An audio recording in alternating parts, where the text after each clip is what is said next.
Me siento complacida de poder compartir con todos ustedes en el día de hoy una entrevista con David Lahoz, politólogo, a quien siempre invitamos al final de los años discurrientes para que analicemos lo que ha pasado y lo que nos espera en el siguiente. ¿Cómo estás, David? Muy bien, encantado de estar en tu programa con tus televidentes. Así es. Bien, pues entremos en materia. ¿Cómo has visto este año 2024 en materia política en República Dominicana? Bueno, muchas cosas, ¿verdad? Demasiadas cosas. Sí, lo primero fue el proceso electoral.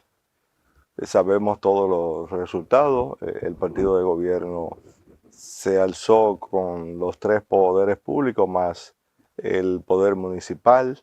Es un gobierno que lo tiene todo para quedar bien frente a la ciudadanía. Al menos eso fue lo que se dijo en la campaña. Pero luego del proceso, el presidente, desde su primer discurso de gracia por haber obtenido la victoria electoral, dijo que no se iba a reelegir, que se reuniría con los aspirantes al cargo de presidente de su partido y sobre todo anunció una reforma múltiple, reforma a la Constitución, reforma al Código Laboral y sobre todo una reforma fiscal. Una vez instalado el nuevo gobierno, la reforma constitucional se realizó, una reforma considerada cosmética y que está provocando una serie de situaciones, eh, porque al interior del Ministerio Público, por ejemplo, la institucionalidad obtenida, los logros alcanzados, ahora están en un limbo. Se dice que depende de una ley adjetiva, un tema que estaba blindado con una ley orgánica del Ministerio Público que lo hacía independiente. Ahora hay un limbo, hay mucha tristeza en ese sector por esa situación. Una reforma laboral que no se ha obtenido y el fracaso, el gran fracaso de la reforma fiscal, porque simplemente la población no aceptó la propuesta del presidente.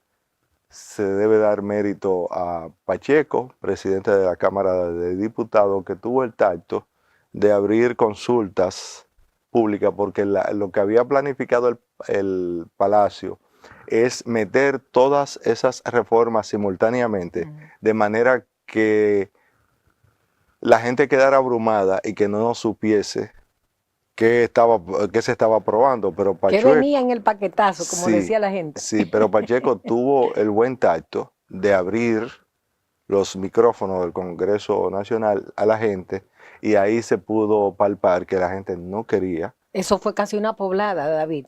que se evitó, que se evitó. O sea, Pero se Pacheco hizo ahí en el Congreso. se hizo en el Congreso, dado el buen tacto de Pacheco, y nos evitó a todos una situación no deseada. Creo que en el año hay que darle los méritos Sí. a Pacheco por evitarnos una situación no deseada por nadie en el país. Y luego el presidente, a partir de esa situación, como que ha tenido un desenfoque con la población. ¿Por qué? Porque el presidente parece haber interpretado que, compradas o no las elecciones, la gente le dio un voto de confianza y como que ese voto de confianza era para hacer lo que él quisiera. La gente le dijo que no era para hacer lo que él quisiera y menos para perjudicarla. Entonces, esta situación ha colocado al gobierno en una situación de indefinición, es decir, no se sabe cuál será la ruta que va a seguir el gobierno, pero la población sí que sigue esperando mucho del gobierno.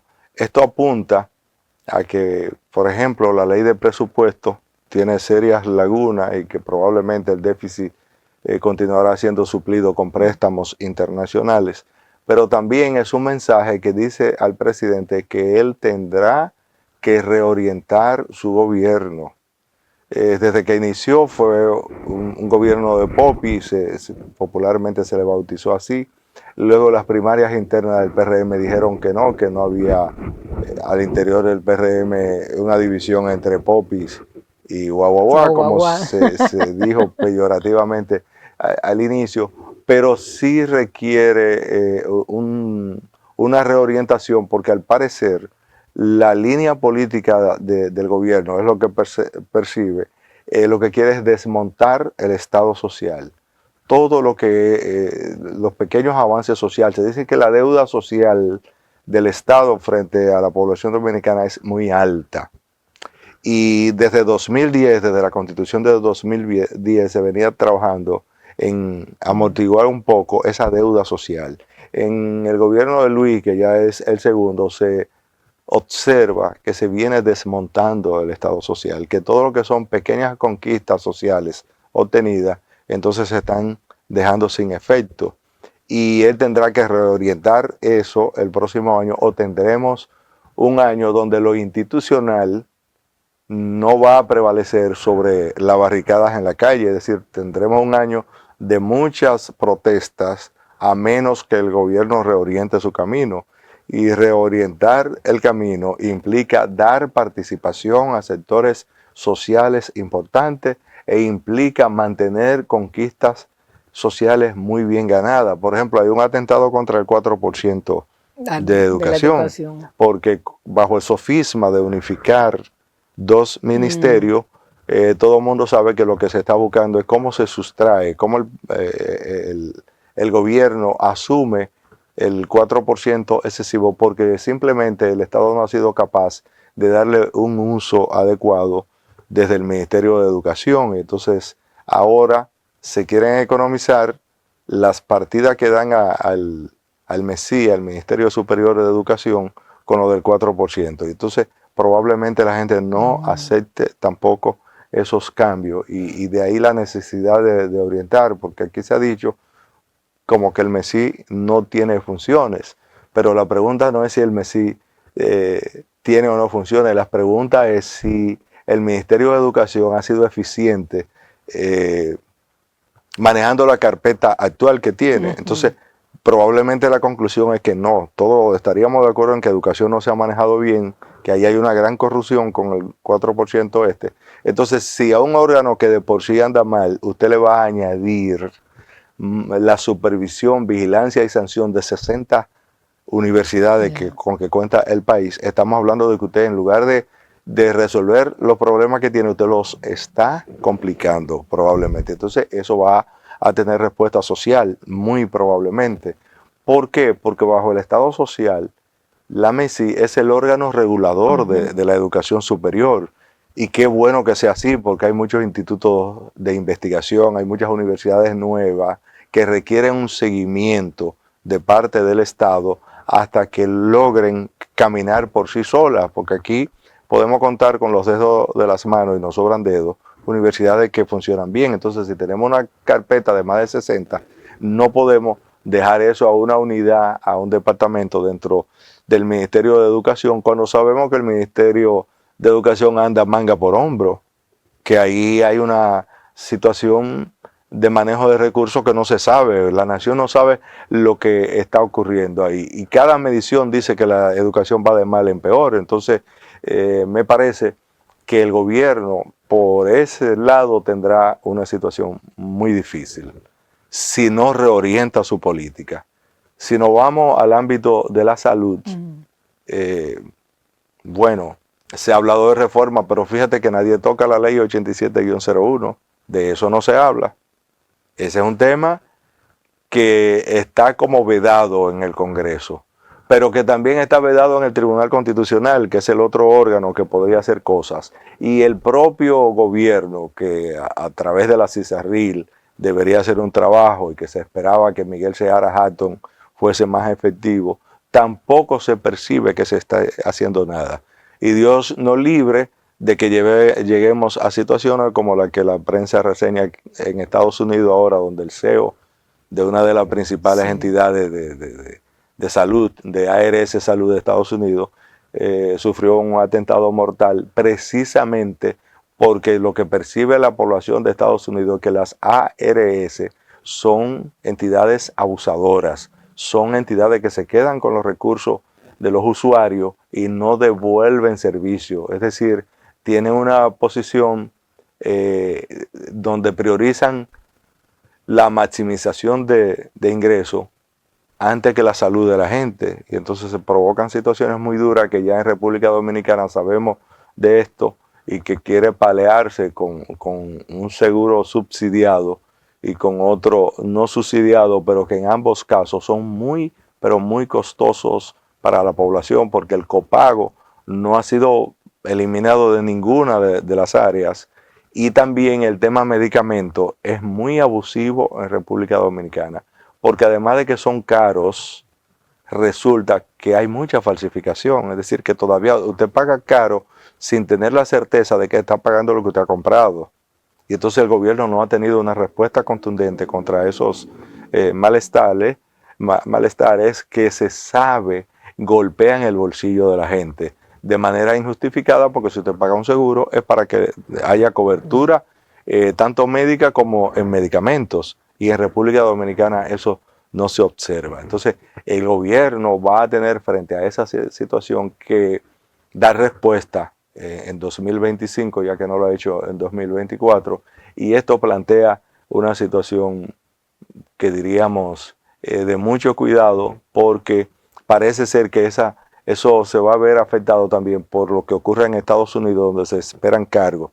Recuérdese que Donald Trump en esa área ha nombrado a Robert Kennedy Jr. Y Robert Kennedy Jr. ha dicho que va contra las empresas farmacéuticas porque las considera también estafadoras en Estados Unidos. Y él tenía una posición en contra de las vacunas. Y también tiene una posición antivacuna, precisamente porque más que resolver problemas de salud son negocios. Esa es la crítica. Y entonces, éticamente, en mucha parte del mundo se entiende que los medicamentos no deben ser negocio. Así es. Vamos a hacer una pequeña pausa y retornamos con David Lao. No se vayan. Estamos conversando en el día de hoy con el politólogo David Lao. Yo quisiera retomar el tema del caso de Luis Mangione, el que ejecutó a un CEO, como se dice en Estados Unidos, al presidente de una compañía aseguradora, porque se ha dado, David, una situación que no había ocurrido antes. La población estadounidense está reaccionando a favor del asesino del ejecutivo de la compañía de seguro, y lo están convirtiendo prácticamente en un Robin Hood, porque él es el estandarte de la gente que se queja contra las aseguradoras. ¿Cómo tú ves esta situación tan inusual que está ocurriendo? Yo creo que en primer lugar ha sido culpa de la prensa tradicional. ¿Lo crees así? Porque la prensa tradicional ha querido negar los hechos.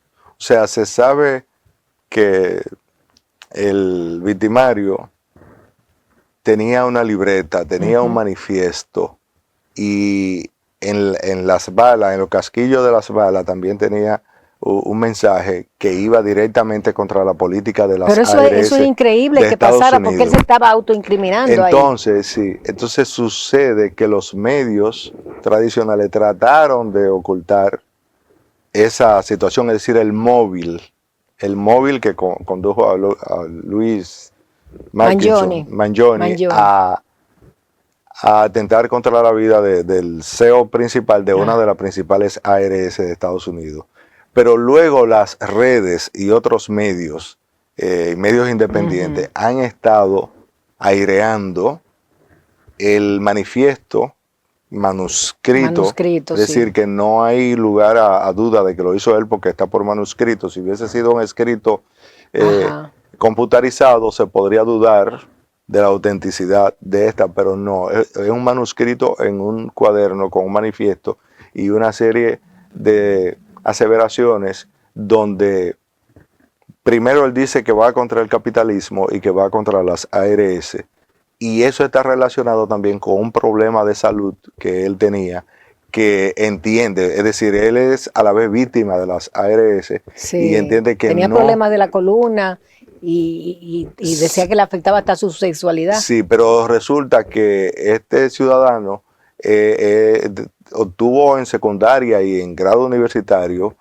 notas sobresalientes, es decir, no era un tonto, no era una persona fácil. Y de una familia muy acomodada. Y de una familia muy acomodada, entonces no era fácil engañarlo. Entonces él sentía que las ARS en el tratamiento de su propia persona no lo estaban haciendo con toda la profesionalidad y la ética que esto implica a una persona enferma y con un problema, sino que se las arreglaban para estar dando largas al asunto. Tú sabes que República Dominicana, por ejemplo, en materia de cáncer, una mujer que va con cáncer mamario, le dicen que le cubre un seno, pero que el otro no.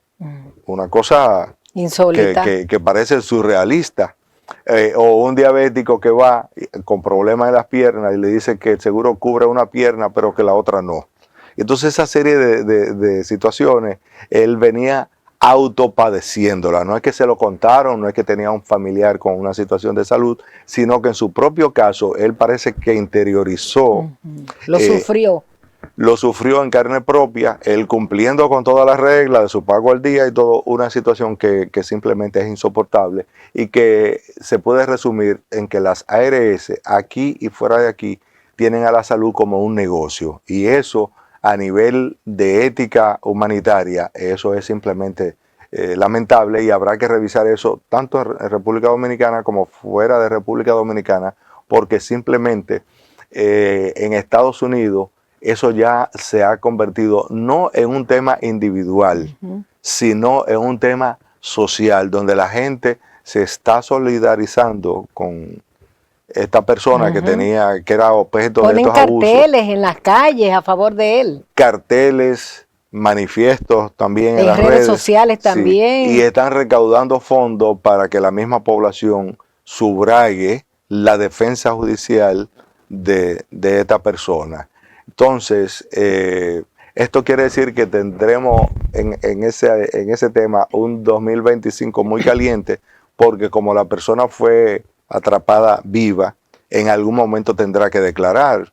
Y creo que la cosa podría ir a peor cuando declare, porque no solamente quedará lo del manifiesto, que ya sabemos, no solo lo de las balas, ni la reacción popular que se ha tenido sobre el caso, sino que esta misma persona podrá explicarle al mundo los motivos, los móviles que lo condujeron a tomar una decisión como esta. Y creo que eso va a provocar una reflexión sobre si la salud es una mercancía o un derecho.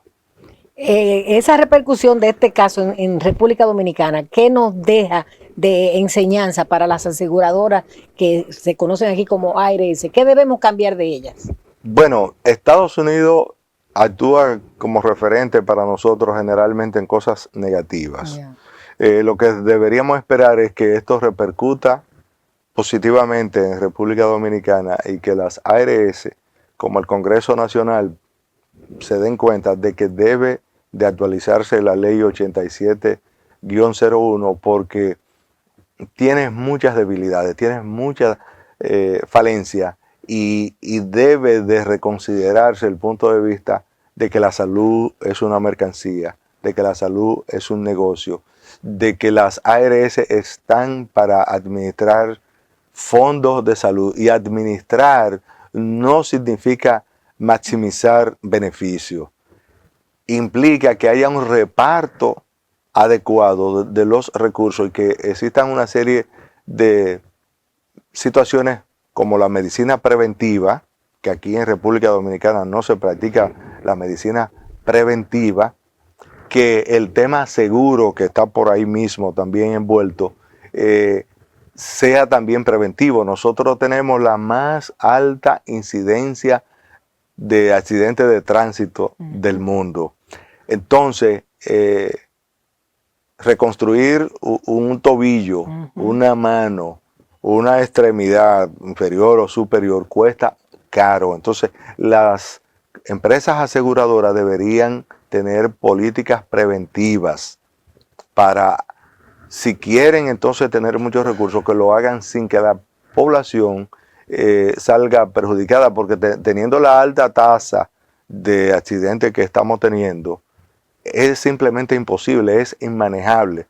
Y de ahí hay que aprovechar para felicitar a la ministra de Interior y Policía, que ha estado tomando medidas en el sentido de poner límites de horario a los centros de expendio de bebidas espirituosas, como se le llama, ¿verdad? Bebidas alcohólicas. Sí, bebidas alcohólicas, y que se en Navidad y Año Nuevo esto se profundiza.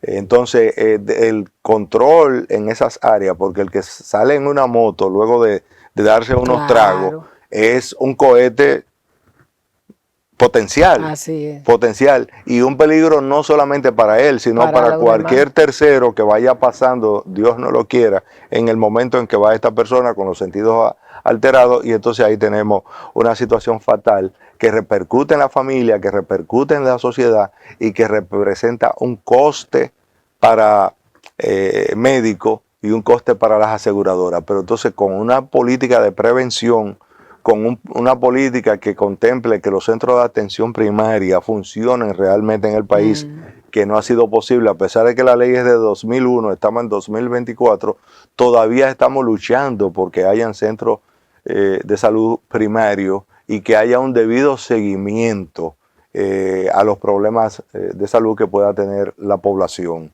Necesitamos que en el este hayan centros de salud eficientes y de de atención primaria. El sur no tiene nada. Todo el sur cercano y profundo carece de un gran hospital primario. La gente tiene que venir a Santo Domingo.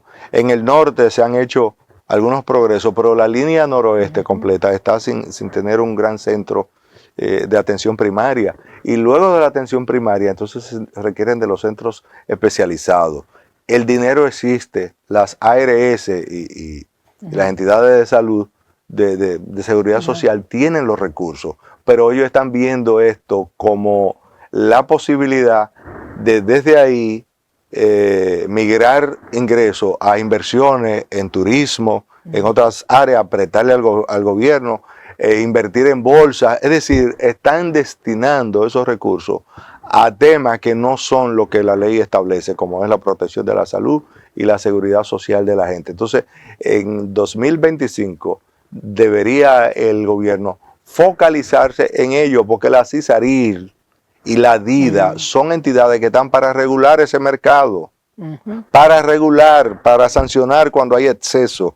Y entonces lo que se observa es que la CISARIL y la DIDA están como dependencia de las ARS y la AFL. Y entonces, bajo esas circunstancias, no vamos a llegar a una seguridad social que evite exceso como lo que hoy observamos que están ocurriendo en Estados Unidos.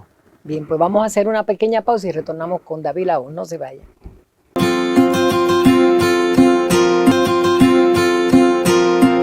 Conversamos en el día de hoy con David Laos, politólogo, que siempre conversamos con él al final del año para hacer un balance de lo que pasó y de lo que viene. Y justamente sobre lo que viene quiero que hablemos, David. ¿Qué crees que deberían ser las prioridades del gobierno en favor del pueblo dominicano en el 2025? Fíjate, Luis Abinader entra dentro de los políticos llamados ingratos, porque él llegó en una coyuntura electoral establecida. Y hay quienes dicen, entre ellos nosotros entendemos, que una vez obtuvo el triunfo en el 90, él debió caminar de la mano de Ramón Alburquerque y de Leonel Fernández, que fueron, en síntesis, las dos columnas que le permitieron acceder al poder. Pero no solamente eso, sino que tienen el know-how, que tienen la experiencia de Estado para ayudarle a bien gobernar en República Dominicana. Sin embargo, él lo que hizo fue que dio una respuesta de ingratitud a Ramón Alburquerque. No están claras las razones por las cuales él se distanció de Ramón Alburquerque en el primer periodo y también en el segundo. Y con Leonel Fernández lo que alegó fue que ciertamente tenía un acuerdo con Leonel, pero que solamente era efectivo si había segunda vuelta. Y entonces, como no hubo segunda vuelta, entonces él entendió que no tenía ningún compromiso con Leonel. Lo que él no observó es que el know-how de Leonel, la experiencia de Estado de Leonel, le podía haber ayudado a hacer un mejor gobierno. Entonces, eso fue todo el primer gobierno. En el segundo gobierno, Luis ha querido dar una muestra de eficiencia que los hechos están demostrando que no no es así. Es decir, en el gobierno de Luis y en la propia persona del presidente se nota un agotamiento, una falta de iniciativa y parece un gobierno a la deriva y teniendo 3 meses pareciese que ya lleva 8 años. Entonces, Luis tiene que reorientar su gobierno. Yo no me atrevo a sugerirle que vuelva a mirar hacia donde Ramón o que mire hacia donde Leonel, porque quizás las circunstancias de hoy sean totalmente diferentes. Pero él sí debe entender que debe reestructurar su gobierno y que la reestructuración de su gobierno pasa por una dinámica hacia lo social, que él se ha alejado mucho de lo social, se ha alejado mucho de propuestas como la que tenía Marcha Verde, tendrá que retomar eso. Los sectores populares que están dentro del PRM, él tiene que trabajar esos temas. Y los aliados, o sea, los aliados de Luis en el pasado proceso están como pericos en la estaca. Están esperando una participación. Yo no digo que sea un gobierno de reparto, que muchos dicen que el gobierno de Luis es un gobierno de reparto. Lo que yo digo es de políticas. Un gobierno de políticas donde la gente pueda percibir que tiene un gobierno que está trabajando para mejorarle la vida. Y lo que se observa es que tenemos un gobierno de publicidad. Un gobierno que tuvo la maldad de criticar como criticó al Penco y al PLD, porque se gastaron 5.000 millones en publicidad, o se gastaban 5.000 millones en publicidad, y ellos decían que podía reducirse a la mitad, pero que sin embargo ya estamos casi en 11.000 millones. Es un gobierno que ha mentido al país. Eso se llama mentirle a un país, porque implica que todo lo que dijeron en la campaña fue mentira. Ellos no tenían ninguna intención de corregir ese desparpajo de recursos en publicidad, que criticaron a otros, pero que entonces ellos han elevado a más del 100%. Entonces, ese tema lo deben corregir. Y yo digo, Dania, que no es eliminar la publicidad, es hacer una publicidad proactiva, propositiva, porque si, por ejemplo, iniciamos campaña de educación a la población sobre el bien manejar, sobre las señales de tránsito, sobre las cosas positivas que se están haciendo en salud y educar a la persona para reducir gastos, para mejor manejar en motocicleta, para que la educación, como se dijo y se inició, también sea telemática, que uno que otro medio trabaje en el tema educación, que en el pasado gobierno eso se hizo. Se habló de la millonada que se pagaron a algunos comunicadores, pero que ahora brilla por su ausencia. Ahora no tenemos nada. Entonces, se puede hacer una publicidad más económica y más propositiva. Sin embargo, eso no es lo que se observa. Lo que se observa es como un deseo de gastar y de aparentar, de venderle a la gente que se está bien, cuando la gente conoce su propia realidad, y por más publicidad que usted le ponga, la gente sabe que su día a día va mal. Por ejemplo, el presidente da un mensaje de Navidad para hablar de una brisita de 1.500 pesos. Entonces, a mí me da risa porque un comediante de la televisión dominicana en el canal 13, entonces da un discurso anunciando también la brisita. Entonces, cuando comparas los dos discursos, tú no sabes cuál es el real y cuál es el de broma. Porque el del comediante habla, mira, con estos 1.500 te puedes comprar tu lechoncito, tu pavo, tu pollo, tu ponche, tu manzana, tu botellita de vino, etcétera, y va detallando todo lo que se puede comprar con los 1.500 pesos, el de la comedia. Pero Luis lo que trata es como de transmitir una reconciliación con la población luego de la reforma fiscal, es lo que trata, pero no llega al contenido de si esos 1.500 realmente resuelven el problema de la gente, al menos en diciembre. el comediante sí lo hace. Entonces ahí queda la paradoja de cuál es el discurso real y cuál es el discurso en broma, porque pareciere que el del comediante es más realista que el del propio presidente. Entonces eso de por sí dice que la finalidad de la comunicación, la finalidad de la publicidad de parte de un gobierno tiene que ser concreta, tiene que ser efectiva, no puede llamar a ilusiones, porque la vida, el día a día de la gente de a pie, de la gente que está mal, no es así, no se maneja con ilusiones, se maneja con realidades. Entonces, esto es una bomba de tiempo que el mismo gobierno ha estado accionando y que en 2025 yo creo que se debería desterrar. No se puede hablar de pedir sacrificio a la población mientras se tiene un gobierno en desparpajo de recursos y el tema de la Gloria, la señora esta que maneja lo social, Gloria Reyes, y de Peña Guava, realmente es alarmante, es irritante contra los ciudadanos de a pie de República Dominicana. Eso no debe seguir, presidente. Tiene que ir un poco por lo social, de manera propositiva y sin ilusiones. Vamos a poner los pies sobre las tierras. bien, pues vamos a hacer una pausa y retornamos con nuestro invitado de hoy, David Laos. No se vaya. Conversamos en el día de hoy con el politólogo David Laos y yo quisiera que miráramos ahora la oposición de República Dominicana, cómo marcha, qué debe hacer, cómo tú la ves en este momento. Mal. Mal. Sí, en el sistema democrático, las falencias del gobierno tienen que ser puestas en evidencia por la oposición.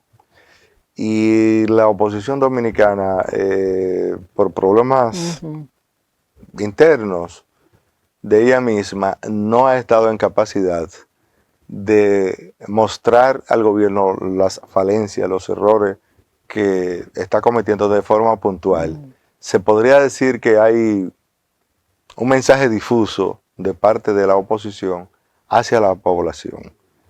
En el PLD, por ejemplo, desde pasadas las elecciones, y todavía no sé hasta cuándo, o si ya concluyó, se han envuelto en un congreso que no termina. Y si bien ya hay autoridades escogidas, como fue el secretario general, que yo creo que es una buena decisión, porque se ha puesto a un joven que tiene todas las posibilidades entonces de potenciar sus cualidades frente a la población y de presentar sus cartas con eficiencia en este siglo XXI. Se cometió el error de repetir con Danilo Medina en la presidencia, a sabiendas de que Danilo tiene una prohibición constitucional que le prohíbe ya ser una opción de poder en el país y con un lastre de temas de corrupción que no le hacen bien a ese partido. Le debió dar una imagen renovada. Entonces eso implica que de entrada los resultados de ese congreso son contradictorios y muy limitados. Algunos han estado haciendo hincapié en que podría ser una tabla de salvación para ese partido el que escoja temprano su candidato presidencial. Y ya se mencionan nombres, pero se mencionan nombres, incluso se dice que existen proyectos, pero eso es como voces hacia afuera. El partido de manera institucional ni ha trazado una hoja de ruta ni se ha referido al tema. Y ya eso de por sí es preocupante, porque eso implica que probablemente se esté esperando la última palabra, que en el PLD la tiene Danilo Medina. Y esto, que Danilo tenga esa incidencia todavía en la oposición, eso es restarse votos, restarse posibilidades, porque cada vez que se le diga a la población que yo tengo aspiraciones dentro del PLD, pero que estoy supeditado a la palabra de Danilo Medina, eso es como decirle, para donde miro, miren, no miren para donde miren. Entonces, el PLD está atrapado, me parece a mí. En cuanto a la fuerza del pueblo, Bueno, la Fuerza del Pueblo tiene un líder acabado, un líder que está por encima de su partido y cuya única competencia es su propio hijo. Es lo que se está diciendo, que entonces el 28 podría ser en la Fuerza del Pueblo una disputa entre el presidente y su hijo. Yo creo que hay que manejar los tiempos. Me parece que en la Fuerza del Pueblo deberían dejarse de ese tipo de actitudes porque Omar habría que presentarlo como un líder en formación, un, un, un prototipo, y el producto acabado es Leonel Fernández. Entonces deberían de saber cómo manejan esa situación porque se podrían hacer daño. A partir de ahí, o sectores opuestos a la propia Fuerza del Pueblo podrían hacerle daño. Obviamente, el escenario que se va a presentar en el 28, como se ve hasta ahora, parece ser muy favorable a Leonel, porque si las cosas no le salen bien al gobierno, la gente terminará mirando hacia alguien con experiencia, alguien que nos pueda sacar del bache, y nadie mejor que Leonel ahora mismo en la oposición, que es el que está habilitado para eso. También hay un deseo de cambio generacional en el país. Podrían aparecer otros proyectos que sean significativos. Guillermo Moreno liquidó la izquierda dominicana, o se autoliquidó con esa posición cerradamente negativa que tuvo en el proceso electoral, y creo que no va a incidir de ningún modo, y no creo que la izquierda, al menos por ahora, sea capaz de recomponerse, porque la izquierda dominicana siempre ha jugado a ser cabeza de ratón, nunca ha querido ser cola de león, ni de iniciar un proyecto propio serio, un proyecto que como en Sudamérica, por ejemplo, debería iniciar por el poder municipal. La izquierda no se lo ha planteado. Que debería luego plantearse el nivel congresual, no se lo ha planteado. Y entonces es una última etapa que no sería el 28 ya en el rango presidencial. Entonces esto parecería como que las cartas ahora apuntan a favorecer a Leonel, y que la constelación de pequeños partidos que actúan como bisagra de los grandes se están moviendo hacia el lado de Leonel Fernández. Obviamente, Luis en el 25 tiene la posibilidad también de reencontrarse con quienes le apoyaron y de pagarle, de darle el premio prometido, y eso podría también balancear mejor la política en 2025. Leonel es un líder muy conservador, muy conservador. Yo creo que Leonel está desperdiciando mucho tiempo llevando una oposición blanda a un gobierno que requiere de una oposición dura, porque está golpeando demasiado a la población. Entonces al opositor le toca mostrar la falencia del gobierno, pero también luchar por los anhelos, por las reivindicaciones que pide la gente. Y entonces, desde mi punto de vista, Leonel no lo está haciendo de la Fuerza del Pueblo con la contundencia que el momento requiere. El proyecto presidencial de Francisco Javier García, ¿cómo lo ves dentro del PLD? ¿Qué proyección le ves? El tema de Francisco Javier y de cualquier otro es que está supeditado a la voluntad de Danilo Medina. Esa es la limitante. Por eso es que en el Congreso debieron salir de Danilo para que eso pueda fluir. Pero, por ejemplo, Danilo es un líder taciturno. Nunca se sabe lo que Danilo está pensando hasta el último momento.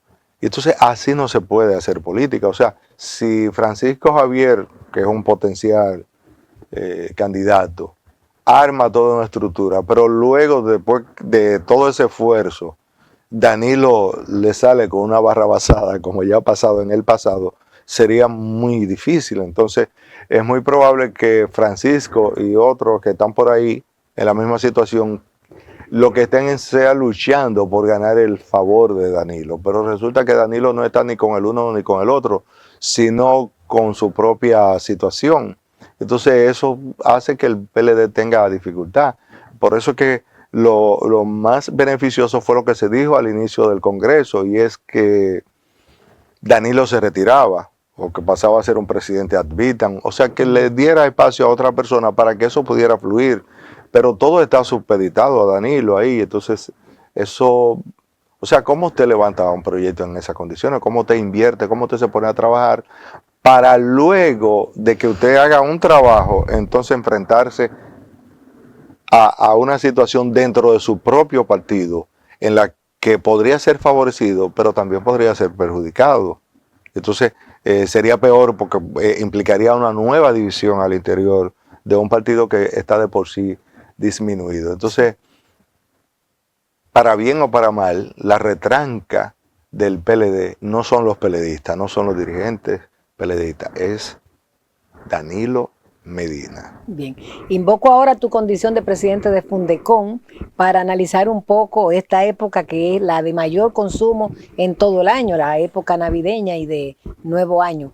¿Cómo ves que están los derechos del consumidor en el país? Mal, están mal porque el Tribunal Constitucional acaba de evacuar una sentencia en la que prácticamente el ejercicio de la capacidad sancionadora del Proconsumidor fue llevada a cero.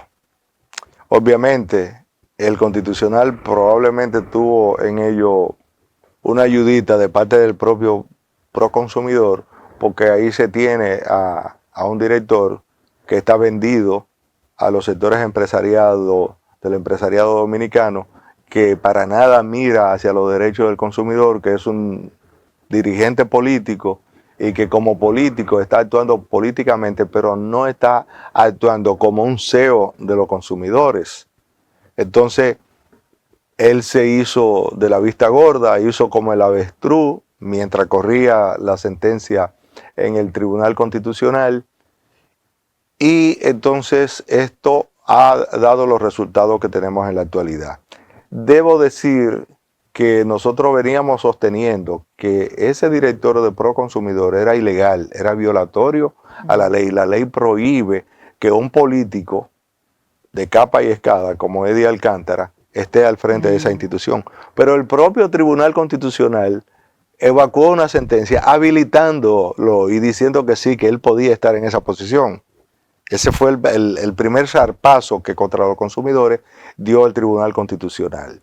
El segundo ha sido que toda la jurisprudencia hasta el momento existente, favorable al derecho del consumo, favorable a que Proconsumidor hiciese un trabajo positivo hacia los consumidores, simplemente el Tribunal Constitucional lo dejó sin efecto y pendiente de que el Congreso Nacional elabore una nueva ley del consumidor, porque a decir del TC, esta ley no favorece los derechos del consumidor ni permite a Proconsumidor tener capacidad de sanción. Entonces, la situación es crítica en el ámbito del derecho de consumo, y cuando lo institucional no funciona, se hace necesario entonces que las calles hablen. Y probablemente en 2025 los consumidores tendrán que hacer reclamos en la calle porque institucionalmente no tienen ninguna posibilidad